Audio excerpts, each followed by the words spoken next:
All right, today we're going to start our periodic table atoms and nuclear units, and we're going to focus on the electron today.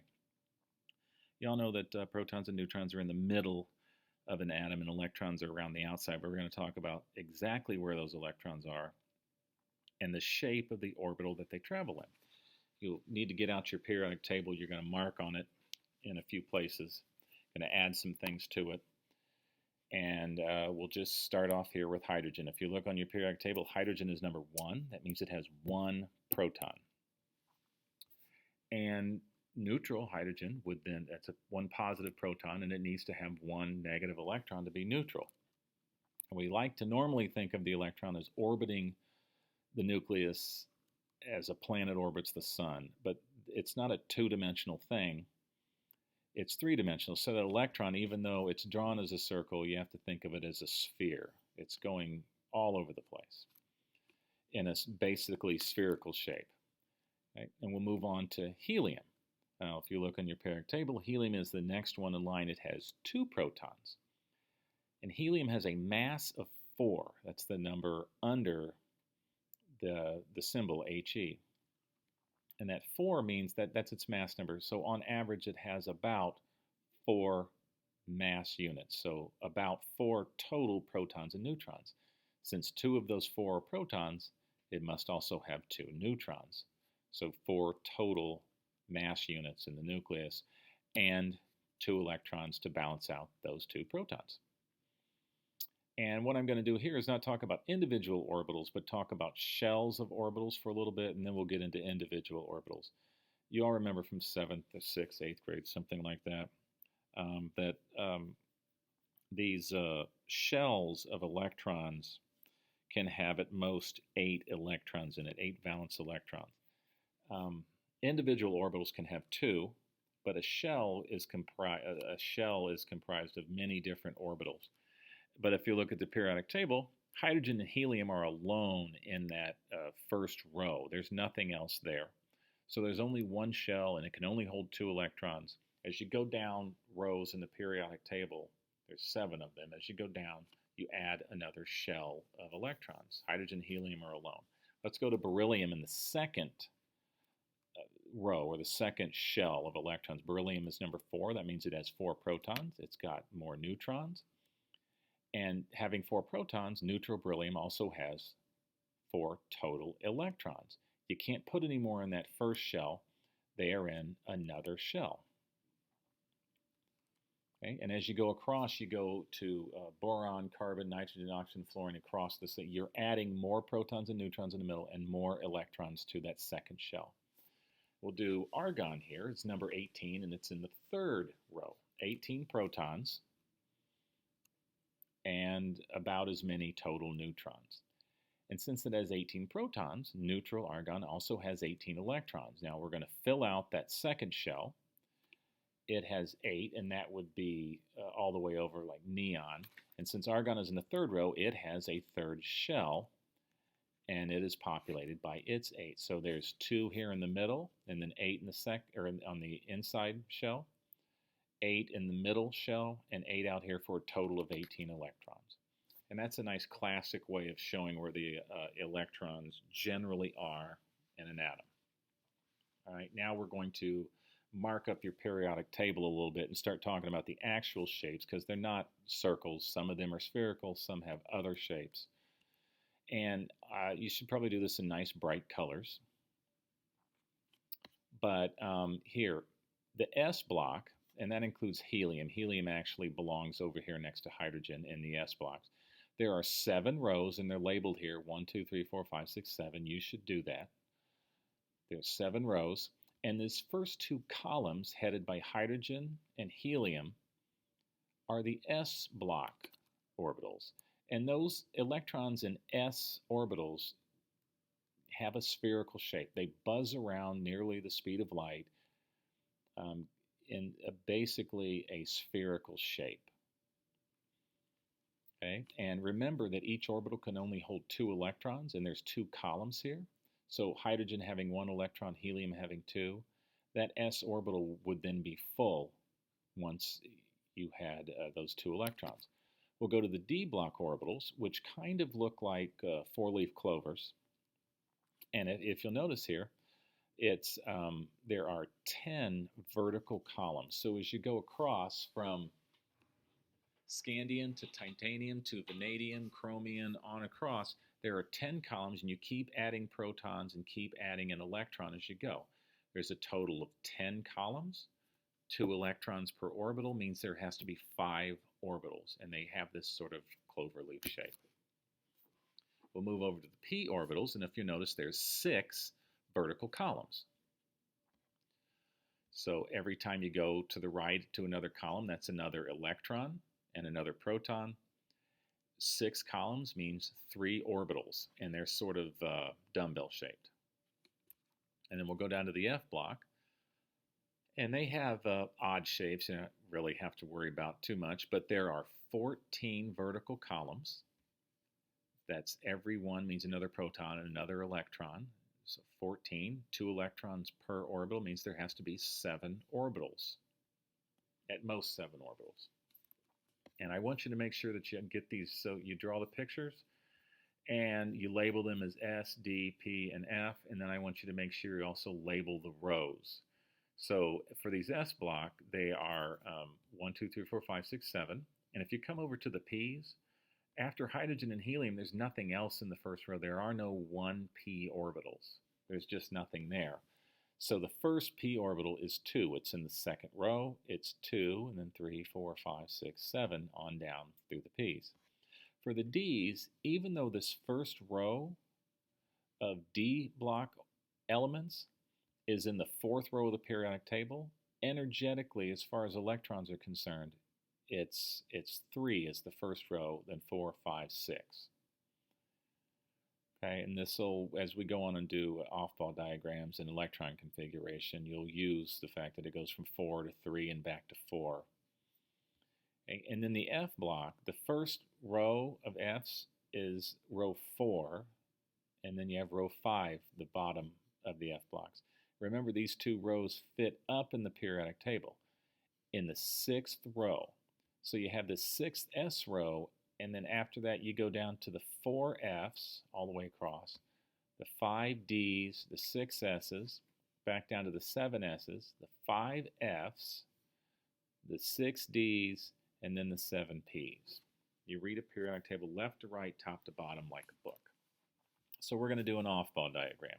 And this we use arrows to depict electrons, and we're simply going to place them in this diagram to show where the electrons are and understand the shape of the orbital. And we're going to follow 3 rules when we do that. The off-ball principle is that electrons occupy orbitals of lowest energy first. You can see there's an arrow here. The bottom is the lowest energy, and energy goes higher as you go up the chart, the diagram. And then you notice 1s is the lowest energy, then 2s, and these correspond to the first s row, the second s's. And then after 2s, the next lowest energy, it isn't 3s, it's the 2p's. They're lower than 3s. And then 3s, 3p, 4s, 3d, 4p, and it goes on from there. The second rule is the Pauli exclusion principle, which says that any one of these orbitals, any one of these little squares, can have at most 2 electrons, and they have to have opposite spins. Electrons are all negative, and they're basically little magnets. You can't have 2 electrons with the same spin. That would be like having 2 negative things, 2 negative electrons in the same orbital. They would repel one another. If they have opposite spins, it's like one is positive, one is negative, and they can be in the orbital together. So lowest energy first. Each one can hold at most 2 with opposite spins. And the third rule is that if you have multiple orbitals at the same energy level, they each get 1 electron before any of them get that second one with the opposite spin. So that'd be like the P's, the D's, and the F's. Here, if you're putting electrons in the 2p, you'd put 1 in this box, then the middle box, and the third box before you went and doubled them up in any one in the first box. So let's just do an example to see if we can grasp this concept. Oxygen is number 8 on the periodic table, which means it has 8 electrons. So we're going to put 8 electrons in our off-ball diagram. We're going to start at the lowest energy first. We're going to fill each orbital with at most 2 with opposite spins. And if there's more than one orbital at the same energy, they each get 1 before any of them get 2. So the first one's going to go in the lowest orbital, 1s. And the second one, there's still room here, so I can put the second one in there, but it has to have the opposite spin. So we draw them as arrows, 1 up, 1 down. Now this orbital is full, so the third of the 8 oxygen electrons can't go in the 1s. It's got to go in the next lowest, 2s. There's still room in the 2s, so I'll put the fourth electron in there. Now the fifth electron doesn't go in the 3s, it goes in the next lowest energy level, which is the 2p. So I'll put the fifth electron there. And the sixth electron, you might think, well, I need to put it in here with the 2p because it can hold 2. But the Hund's rule says each of the orbitals at the same energy level get 1 before any of them get 2. So there's my fourth, or my fifth, sixth, and seventh electron, and there's my 8th electron. Now I start doubling up. That's oxygen's off-ball diagram. Let me do another example for you. Chromium 2+, it's a transition metal. It's in the top row of the D elements, and it's number 24. So chromium normally has 24 electrons, but this is 2+ chromium, which means it's lost 2 electrons. So we're going to put our 22 electrons in the off-ball diagram following off-ball, Pauli, and Hund's rules. So we're going to go 1, 2, 3, 4, 5, 6, 7, and now we can go back and start filling with 8, 9, 10.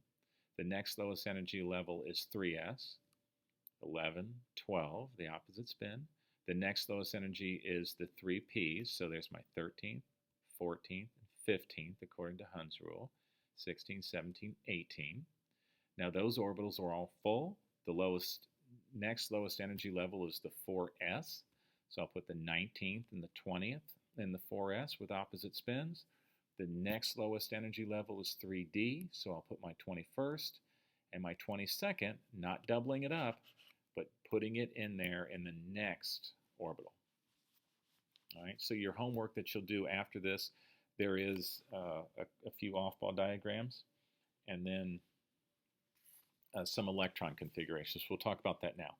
Your periodic table should have all this on it now, S, D, P, and F, and all the rows labeled. And I have an example here is sulfur. So it's kind of like the off-ball diagrams, but here we're just going to say what orbital and how many electrons. We're going to start in the upper left and go left to right, top to bottom. We've got the 1s's here, so the first S row, so we're going to say 1s1, 2.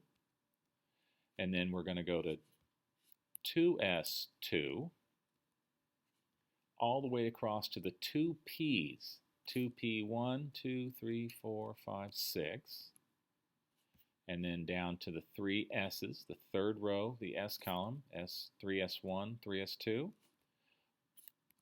all the way across to the 3p's, 3p1, 2, 3, 4, oh, that's it, 3p4. We've gotten to sulfur.